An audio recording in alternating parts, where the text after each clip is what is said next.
Hey, what's going on, everybody? Welcome back to the random review series.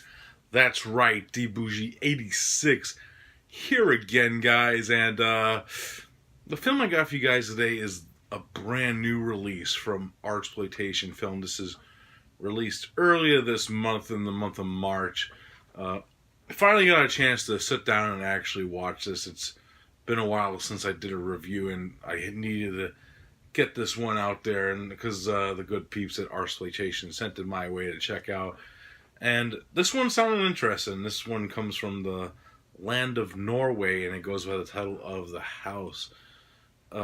This film is directed by Renner Kiel, who also directed the film Christmas Blood, which was also released by Artsploitation earlier last year, at the end of the year. It's like a slasher film that takes place on Christmas. From what I remember, because I did watch that film, but I never got a chance to do a review of it, it had some cool aspects to it, but the thing with Christmas Blood was, in my opinion, it was a little tad too long for the story that it was telling. It was almost like 2 hours long, and that's not the basic thing, and I did have a few other problems with that, but I was very curious to see what this director would do with another film, and this one is very different.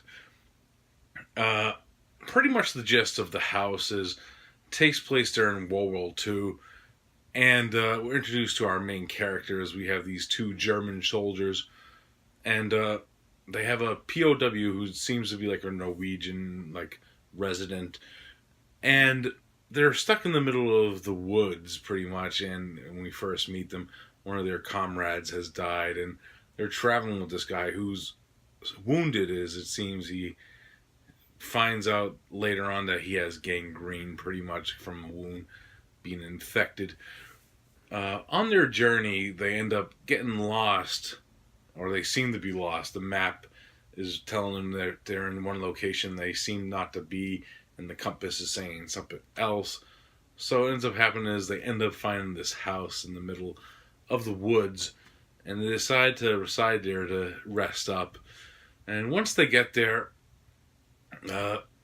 pretty much what happens is this house starts to act weird, and a lot of weird occurrences start to happen with lights flickering, hearing noises, and pretty much what ends up happening is the three characters, as we introduce them, start to get a little paranoia and things start to go down.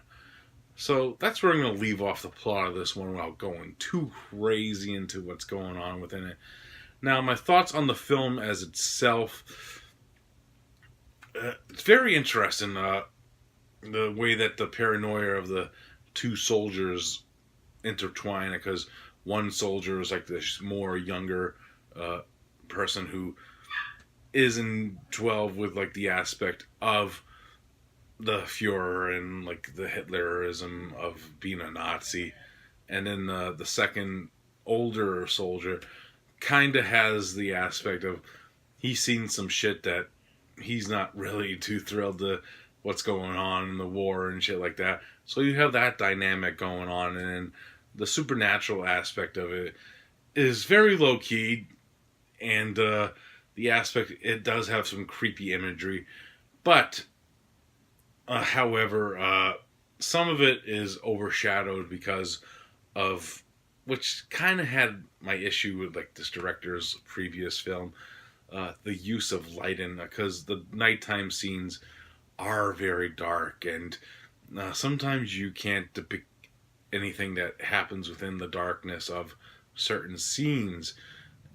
So much so you can't see the intensity of characters, faces and stuff, which is kind of mind-blowing, because I think that would work more if you had more lighting in these situations, with the aspect of them being paranoid and seeing they're paranoid, especially during the tense nighttime shots of this film. And you do get to see glimpses of some supernatural things that are going on, but they are kind of hidden in the dark in that aspect also. And another thing that I might have to rewatch this one to get the gist of it. They kept going back and forth to like what I think is like something that previously happened inside the house that deals with like an exorcism, which I don't think they.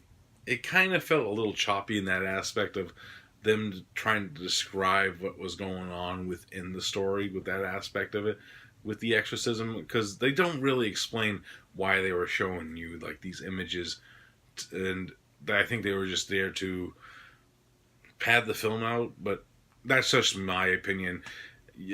Like I said, like on further rewatch, because I did enjoy this film. I'm not saying that I didn't like it or anything. It's just the aspect of that. It might be jarring for some viewers of this type of movie too. Now, great aesthetically set. I like the setting, the daytime shots of the snow. Really great stuff with that aspect of it, and also good performances. Like the three leads that we see.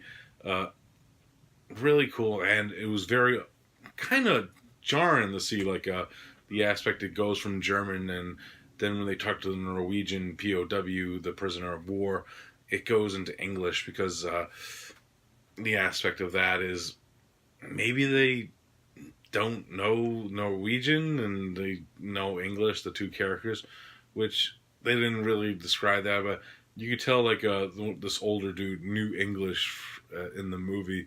So that aspect, it was kind of like cool to have some scenes spurted out into English too for like the English speaking audiences. But I kind of wanted a little bit more backstory in that too. That's just my like. This is nothing really major, just minor nitpicks here and there with the story and stuff like that and aspect. Because what I did like about this film is it flew by in some aspects too because of the runtime. It only runs under an hour and a half, and really cool aspect with that. Uh, I enjoyed it for what it was. If I had to rate the house, I'm gonna give it a solid 7.5 out of 10.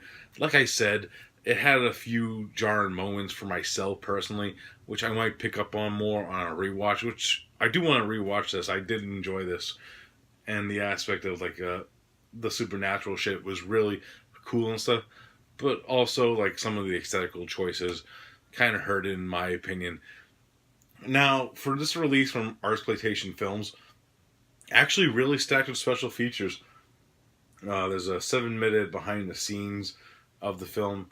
There's also a short film, which I haven't checked out yet, from the director, titled The Voice of One's Conscience, which runs 12 minutes. Then we have a commentary track by the director.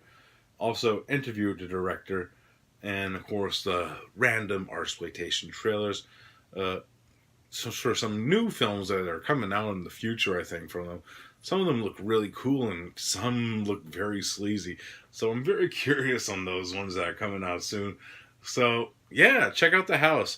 Like I said, not the worst thing I ever seen, but it could have been like better with the aspect of it. But I highly enjoyed it for what it was. So check out The House. 7.5 out of 10. All right, guys. That's it for this review. I hope you enjoyed it. And as always, I'll be back soon with another one. And I'll see you then, guys. Peace out.